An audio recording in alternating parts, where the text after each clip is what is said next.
Hi, my name is Donnese Tyler.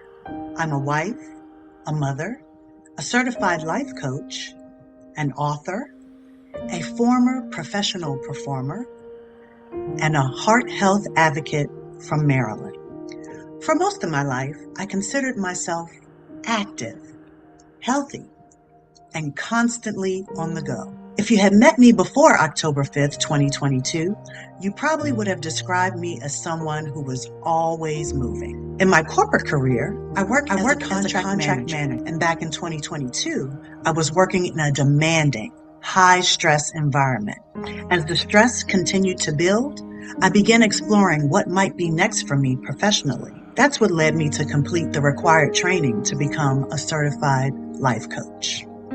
At the end of September 2022, I fulfilled a dream that my husband had been encouraging me to pursue for years. I spent so much time explaining to him what women go through hormonally that eventually he said, "You need to write a book." So I did. I wrote and self-published, "I'm Not Crazy, I'm Hormonal." At the time, I thought I was helping women and the men who love them better understand the role of hormones in a woman's life. I thought the book marked the end of a journey. Looking back now, I realize it was actually the beginning of a completely new one. My calendar certainly reflected just how busy I was. I was serving as vice president of my son's high school mothers club, helping lead volunteer and fundraising efforts for the school. I was cheering my son on at his high school track and field meets, supporting my oldest son in college, and doing my best to show up for my husband, who needs quite a bit of attention too, along with family and friends. Before COVID, I had even been traveling and singing in a cover band.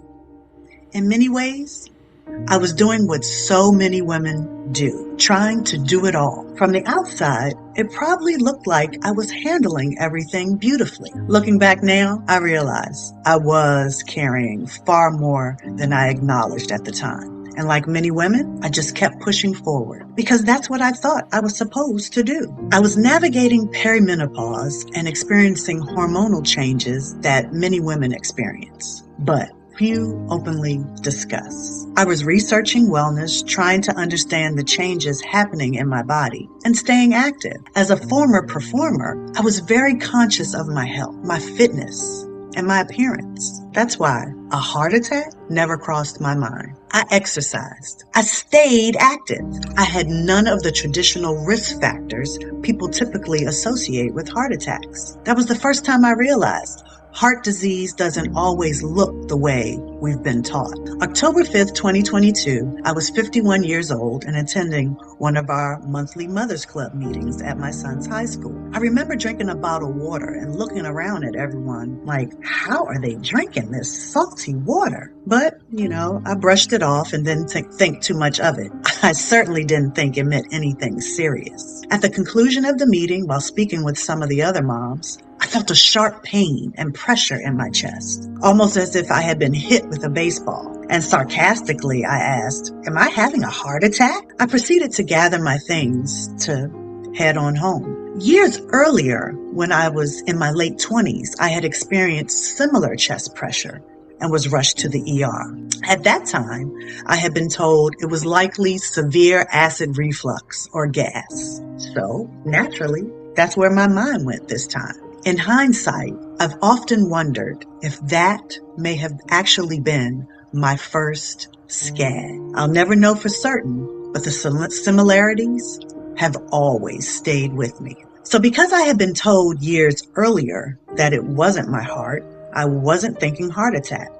I was thinking gas, acid reflux. I was thinking maybe I just need to go home, lay down, and drink a ginger ale. After all, I had things to do. I didn't have time for this, or at least that's what I thought. But thankfully, there was a nurse practitioner attending the meeting that night. As I described to her what I was feeling, another mom mentioned that I had been complaining about the bottled water tasting salty. I remember the nurse practitioner listening carefully, smiling, nodding, putting the pieces together. Then she looked at me and said, "Call your husband, because you're going to the ER." Several of the other moms had rallied around me at this time while she continued assessing my symptoms. I didn't want to cause a scene and call 911, so fortunately, two of the moms agreed to take me to the ER. I know I shouldn't have done that, but because something could have happened on the way, but I did. In that moment, I wasn't just surrounded by my fellow Mothers Club members. I was surrounded by women who genuinely cared. And one of them may have just saved my life. If she hadn't been there that night, I know I would not have gone to the ER. Instead, she trusted her training when I wasn't taking my symptoms seriously enough. I will always be grateful for her willingness to speak up and insist that I go get checked out. What started as a routine Mothers Club meeting became a life-saving intervention and a reminder of how powerful community can be. At the hospital, the doctors discovered elevated troponin levels in my blood, and that was the indication that some sort of heart trauma had occurred. Further testing revealed that I had experienced a spontaneous coronary artery dissection, or SCAD for short.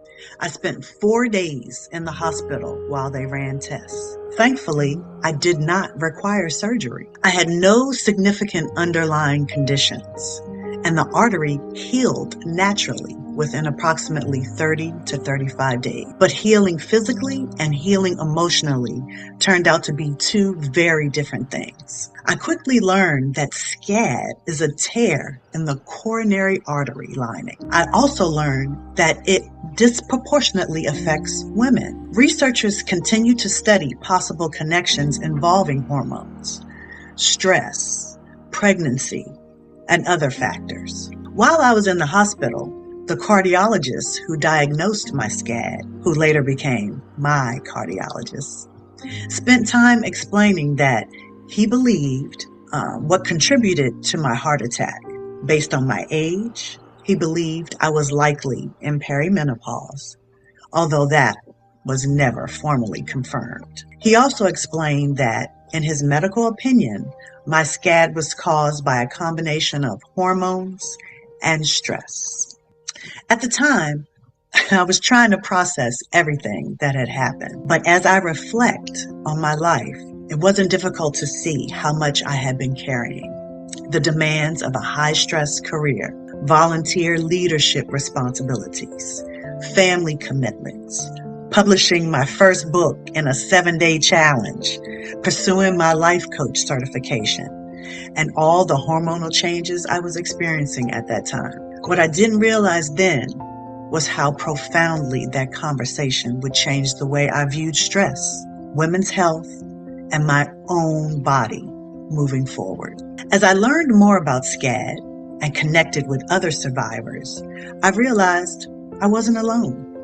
Many women shared stories of navigating hormonal changes, significant stress, or major life transitions around the time of their SCAD. For the first time, I was connecting with people who truly understood what I had experienced. That realization became a source of comfort as I began navigating the physical and emotional challenges of recovery. After I was discharged from the hospital, I specifically requested to go to cardiac rehabilitation. Not because my doctors told me I had to, but because I needed peace of mind. My SCAD didn't happen while I was exercising or doing anything physically strenuous, but that didn't stop me from being afraid that physical activity might somehow trigger it again. I needed to learn how to trust my body. I wanted to exercise while being monitored. I wanted reassurance that every sensation didn't mean something terrible was happening. Because after a SCAD event, every sensation gets my attention. Every chest feeling, every flutter, every gas bubble. Even today, I still look at a gas bubble, a chest sensation, unusual feeling. It immediately gets my attention. That's the reality of PTSD after a heart event. People often think recovery ends when you're discharged from the hospital. For many survivors, that's when a different kind of recovery begins. Cardiac rehab helped me rebuild my confidence in my body. It helped me realize that movement wasn't the enemy. But when cardiac rehab ended, I realized there was another part of my recovery that still needed attention, the mental and emotional recovery. Because while my artery had healed, the fear had not. That's when I decided to transition into counseling. I needed help processing the trauma of what had happened and learning how to manage the anxiety that often follows. Cardiac rehab helped me rebuild physical confidence. Counseling helped me rebuild emotional confidence. Together, they helped me begin trusting myself and my body again. As I learned more about SCAD, I became passionate about raising awareness because I realized how many women had never heard of it. The truth is, I hadn't heard of it either until it happened to me. And I kept thinking about how differently things might have turned out if that nurse practitioner hadn't been sitting in that Mothers Club meeting that night. Just 1 month after my SCAD, I did my first online interview and shared my story publicly. At first, it was simply my way of helping other women learn about a condition that most people had never heard of. But the more I shared, the more I realized how important awareness truly is. I designed and began selling SCAD awareness t-shirts and donating a percentage of the proceeds to the American Heart Association. I wanted to help further the conversation around heart health. Eventually, I reached out to the American Heart Association and asked a simple question: how can I help? That question changed everything. During Heart Health Month in February of 2023, I began sharing my story across every major local television news outlet in the Washington, D.C. area. I participated in radio interviews, print interviews, panel discussions, community events, and I had the opportunity to share my story on Good Morning America. What started as one interview became a mission. I wanted women to understand that heart attacks don't always look the way we've been taught. I wanted women to listen to their bodies. I wanted women to trust themselves when something felt wrong. And I wanted more people to know about SCAD before it happened to them. 7 months after my SCAD, I participated in the Lawyers Have Heart 5K, and alongside me that day were three very important people: my brother, my sister, and the nurse practitioner who sent me to the ER that night. There was something incredibly meaningful about sharing that moment with them. Months earlier, one of them helped me take the first step towards saving my life, and now all three were part of celebrating how far I'd come. And while I wasn't breaking any speed records, crossing that finish line represented something much bigger. It represented hope, progress, gratitude, and proof that healing was possible. One of the moments that meant the most to me occurred at the end of the 5K. The American Heart Association asked me to come up on stage and share my survivor story. Standing there looking out at hundreds of people gathered in support of heart health, I realized just how far I had come. Not long before that, I had been laying in a hospital bed trying to understand what had just happened to me. Now, I was using my voice to help others. The American Heart Association presented me with an award of appreciation that day, but the real reward was knowing that my story might help save just one person's life. Then, in the fall of 2023, AHA invited me to participate in their Leaders of Impact campaign. I was honored to finish as the runner-up for the fundraising campaign by raising just under $20,000 for heart health awareness and research. What started as a frightening diagnosis had become a mission. One thing I've learned is that healing doesn't happen in isolation. Life keeps moving. While I was sharing my story, raising awareness, and finding purpose through advocacy, I was also navigating a major personal and professional setback. In July 2023, I was unexpectedly laid off from my job. Suddenly, I was managing recovery while navigating unemployment and the uncertainty of finding a new position. Thankfully, 3 months later, I began a new contract management role with another company in a less stressful environment. But my relationship with stress had changed forever. SCAD taught me that stress isn't just emotional. Stress can become physical. And then, just when I felt like I had found my footing again, life handed me another lesson in recovery. In the spring of 2025, I signed my husband and I up for 6 weeks of pickleball lessons. I was active, feeling good, and enjoying being back in motion. Around that same time, I had come out of retirement to dance in a celebration of life honoring a beloved patriarch.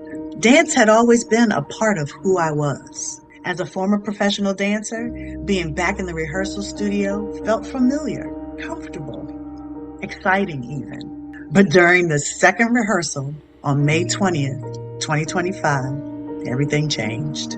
I made what felt like a very minor movement, nothing dramatic, nothing risky, just a simple move. And suddenly, I heard and felt what I can only describe as a karate chop to the back of my leg. I immediately looked behind me, expecting to see someone standing right there. But, of course, no one was there. I knew I had ruptured my Achilles tendon. Oddly enough, there wasn't much pain, just shock and confusion, and the immediate realization that something was very wrong. Later, the orthopedic surgeon explained that he believed small tears may have been developing during my weeks of pickleball lessons. And that tendon finally gave way during that rehearsal. What surprised me most wasn't the injury itself. It was the loss of independence that followed. After SCAD, I was afraid of my heart. After my Achilles rupture, I was suddenly dependent on other people for even the simplest things. Walking, driving, running errands, getting around the house, getting water, fixing food. It was also emotionally difficult in a completely different way than SCAD had been. For the first time in a long time, I couldn't simply do things for myself. I had to ask for help. I had to wait for others to help me. And I had to accept that recovery was going to take time. 10 days after the rupture, my husband introduced me to a red light therapy clinic and began taking me to appointments. At first, I didn't know what to expect. I simply knew I wanted to support my recovery in every way possible. As I moved through surgery, physical therapy, and months of rehabilitation, I became increasingly focused on supporting my body rather than fighting it. That mindset was very different from the person I had been before SCAD. Before SCAD, I would have pushed harder, done more, expected faster results. Now, I understand something different. Healing takes time. Healing requires patience. Healing requires support. I wasn't looking for a miracle. I was looking for tools that helped me to heal. The Achilles recovery is a long one. And even today, there are months when I think about how minor that movement was and feel a sense of caution. Because if something so small could cause such a significant injury, it's hard not to wonder if it could happen again. That fear may look different than the fear I experienced after SCAD, but fear is fear. And recovery is recovery. But that experience taught me something important. Recovery isn't about forcing your body to perform. It's about learning how to support it. That lesson has stayed with me, and it continues to shape the way I approach my health today. One of the unexpected gifts that came from these experiences is that they changed the questions I spend my time asking. Before SCAD, I was focused on helping women understand the hormonal shifts we experience throughout our reproductive years. After SCAD, I became increasingly aware of the relationship between hormones, stress, cardiovascular health, and the female body. I found myself asking questions I had never considered before. Definitely questions about stress, more questions about hormones, questions about recovery, questions about why so many women seem to experience significant health challenges during times of major hormonal transition. The more I learned, the more I realized how much we still don't know about women's health.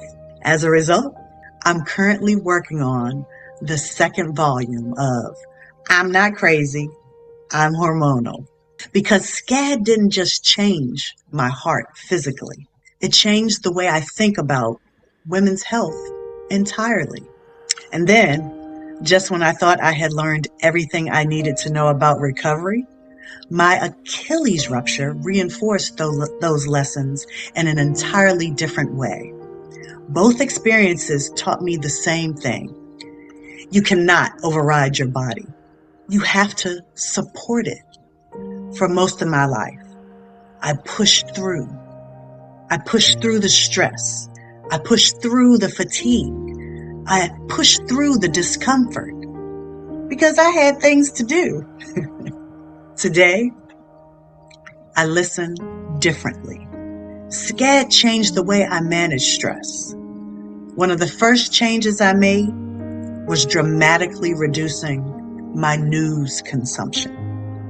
Before SCAD, I would wake up watching the news and often fall asleep with it playing in the background. Today, I intentionally protect my peace. I begin and end my days with prayer and meditation. Not because life stopped being stressful, but because I've learned that how I respond to stress matters. I prioritize movement, recovery, sleep, and wellness practices that support my body.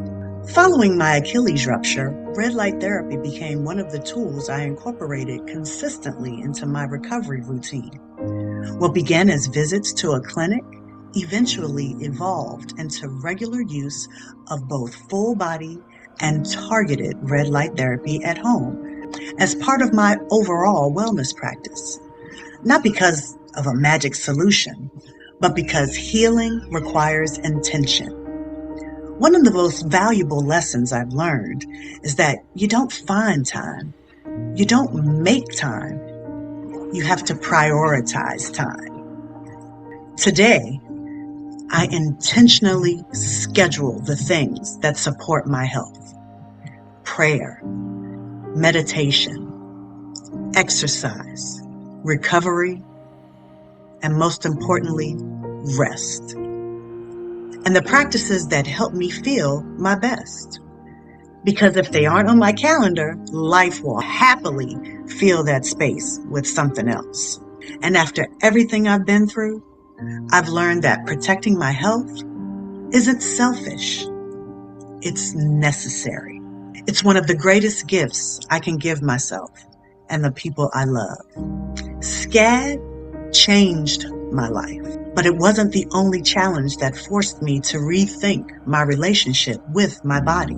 The SCAD heart attack, the Achilles rupture, the recovery, the setbacks, the fear, the uncertainty.